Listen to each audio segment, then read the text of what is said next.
So it's interesting that it was the conversation about J.K. Rowling that went viral. And she certainly caused an endless stream of political upset in the UK, turned into quite a stunning advocate for free speech. And she has, in fact, focused on this trans issue, which is likely the most bizarre issue that's ever dominated the political space, as far as I can tell. And I guess one of the things that your video demonstrated was the pertinence of that. Oh, hey, what's up, YouTube? Today, we are covering Jordan Peterson's debate on Feminist versus Harry Potter, aka J.K. Rowling. Let's get into it, shall we? Issue to students who have questionable reasons for being concerned about it to begin with. Like, why do you think that this particular student was possessed by the belief that transphobia was a thing to begin with? Because that's also a bastardization of words in the most manipulative possible way, to take a clinical terminology, phobia, and then to append it to objection to anything that the person who's objecting, or what would you say? I can object to something. If someone's irritated about that, they're going to medicalize my objection and describe it as a pathology. That's what happens when you use the term phobia. It's unbelievably manipulative. And I would say the radical leftists are stunningly good at that manipulation of language. But now you have a student. Okay, just to let you guys know, I'm completely agreeing with Jordan Peterson on this. I kind of like to leave politics out of it. I'm not really in it for politics. But I do agree with Jordan Peterson on this, because pretty much me and my whole family have been going through the exact same thing. Like, we've been told that, like, hey, since I'm choosing the international dating market over the local Western dating market, because I'm just saying that the international dating market seems to have a lot more and a lot better offers, that I'm not judging people by content of character. And, like, lady, how else do you expect me to judge somebody by content of character other besides what that individual has offered to bring into my life? Like, how else do you expect me to do it? Who is objecting to J.K. Rowling on the basis of transphobia, and you're asking questions about it. Now, is that part of what also got you in it's obviously one of the things that made this go viral, but was it also one of the things that got you in trouble? Well, there's no way for me to know exactly. I think that as you know, most things in life are far more complex than a singular explanation.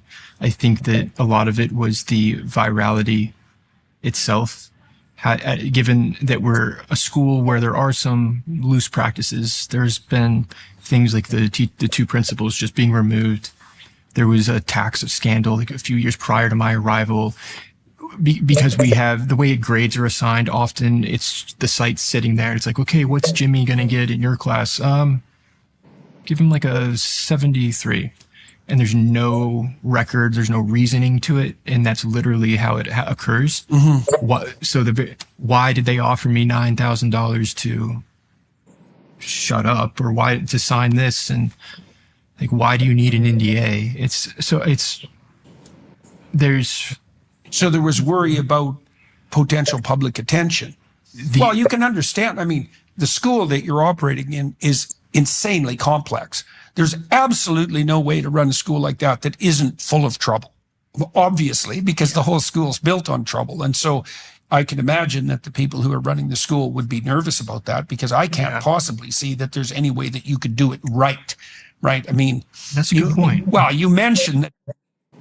You know, it's kind of funny, because I literally went through the exact same thing.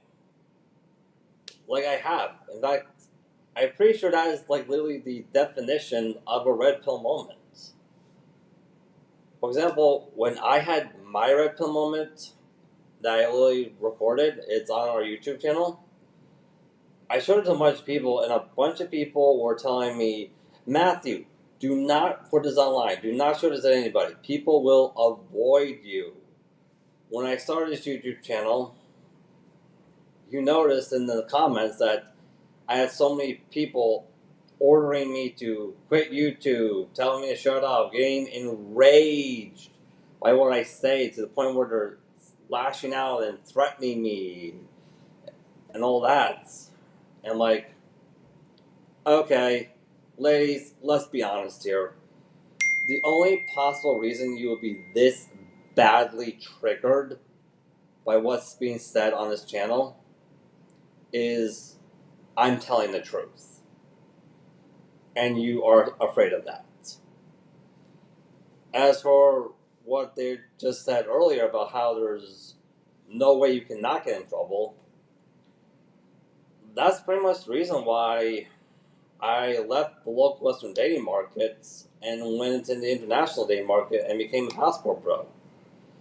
Because, let's face it, YouTube, it didn't matter when I was trying to invest in the local Western dating market, as a result of the feminist movement, it didn't really matter what I did. Since I was born a boy, there will always be something to complain about.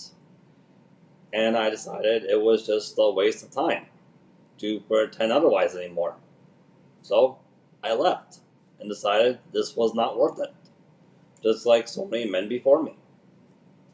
Teachers come for one day and they leave, or they come for a week. It's just, it's designed, it's a system designed to collate chaos and to try to produce some sort of order, but it seems to me to be entirely impossible. Pretty much no matter what you do, you're going to do something wrong. That's a fair how point. the hell could you possibly avoid it? That's a Every good point. single one of those kids is a pitfall. Yeah. And I don't mean that in the that's not a criticism. It's just well, the system's designed so that every single kid that comes there is trouble on stilts.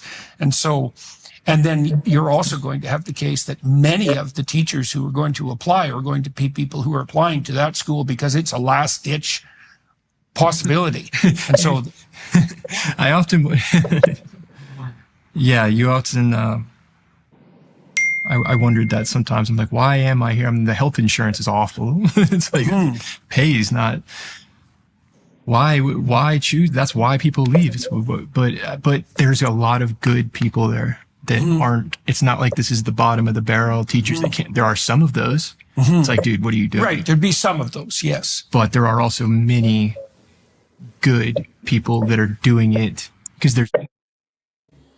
Alright, everybody, that's all I got time for this live stream. But before I finish, I'll put out my own thoughts about the J.K. Rowling situation, why I think it's getting so much attention. Well, it's because it really puts J.K. Rowling in a position that a lot of men are here in the West, have been for several generations. Because I think about it. Comparison the J.K. Rowling situation to us men. Men gave women buildings. We gave women roads. We gave women a toilet system to utilize. Like everything that women are enjoying here in the West as a first world country is provided to them by men. And how do they thank us in return? They thank us by demonizing us relentlessly. In J.K. Rowling's situation, she was the one who gave those child actors their fame. She did. Those child actors in the Harry Potter series owe everything to J.K. Rowling. They do.